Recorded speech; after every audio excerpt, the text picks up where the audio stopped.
ಸರ್ಪ ಕಚ್ಚಿತ್ತು, ಬಾಣಂತಿ ಶ್ವಾನ ಹಸುನಿಗಿತ್ತು. ತಾಯಿ ಹುಡುಕಿ ಬಂದವು 5 ಹಸು ಕಂದಮ್ಮಗಳು. ಹಸಿವಿನಿಂದ ಕದಡಿದವು ತಾಯಿ ಎದೆಯ, ಹಾಲು ಬರಲೇ ಇಲ್ಲ. ಸತ್ತ ತಾಯಿಯ ಎದೆಯಲ್ಲಿ ಸತತ ಪ್ರಯತ್ನ ಮಾಡಿದವು. ತಾಯಿ ಎದೆಯಲ್ಲಿ ಹಾಲಿನ ಬದಲು ಬಂದಿತು ರಕ್ತ.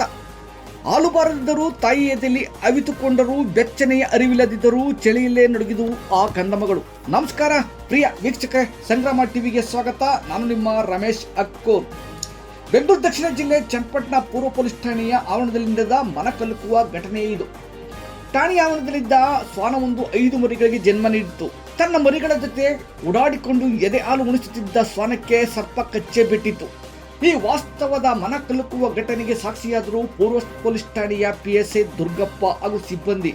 ಸತ್ತ ತಾಯಿಯ ಎದೆಗೆ ಅವಿತುಕೊಂಡು ಹಸಿವಿನಿಂದಲೇ ನಿದ್ರೆಗೆ ಜಾರಿದ್ದ ಕಂದಮ್ಮಗಳನ್ನು ಬೇರ್ಪಡಿಸಿದ ಪೊಲೀಸರು PSI ದುರ್ಗಪ್ಪರೇ ಖುದ್ದಾಗಿ ನಿಂತು ಮೊದಲು ಹಸಿವಿನಿಂದ ನಿತ್ರಾಣಗೊಂಡಿದ್ದ 5 ಕಂದಮ್ಮಗಳಿಗೆ ಹಾಲು ತರಿಸಿ ಹೊಟ್ಟೆ ತುಂಬ ಕೂಡಿಸಿ ಬೆಚ್ಚಗೆ ಮಲಗಲು ಅವಕಾಶ ಮಾಡಿ ಆರೈಕೆ ಮಾಡಿದರು.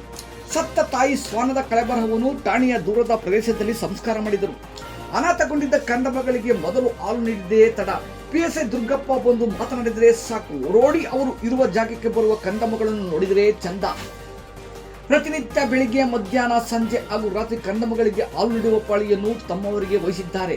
ಠಾಣೆಯಿಂದ ಹೊರಗೆ ಬರುವುದನ್ನೇ ಎದುರು ನೋಡುವ ಕಂದಮ್ಮಗಳು PSI ದುರ್ಗಪ್ಪ ಬರುತ್ತಿದ್ದಂತೆ ಕಿವಿ ನೆಟ್ಟಗೆ ಮಾಡಿಕೊಂಡು ಸಂತಸದಿಂದ ಹತ್ತಿರ ಹೋಗುತ್ತವೆ. ಅವರು ಹೋಗುತ್ತಿದ್ದರೆ ಅವರ ಹಿಂದೆಯೇ ಹೋಗುತ್ತವೆ ಕಂದಮ್ಮಗಳು.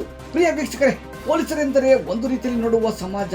ಇವರಲ್ಲಿಯೂ ಮಾನವೀಯತೆ ಎಂಬುದು ಹಾಸುಹೊಕ್ಕಾಗಿದೆ ಎಂಬುದನ್ನು ಇದನ್ನು ನೋಡಿದರೆ ತಿಳಿಯುತ್ತದೆ. ಅದೇನೇ ಇರಲಿ, PSI ದುರ್ಗಪ್ಪ ಹಾಗೂ ಸಿಬ್ಬಂದಿಗೆ ಹ್ಯಾಟ್ಸ್ ಆಫ್ ಅನ್ನೋಣವೇ.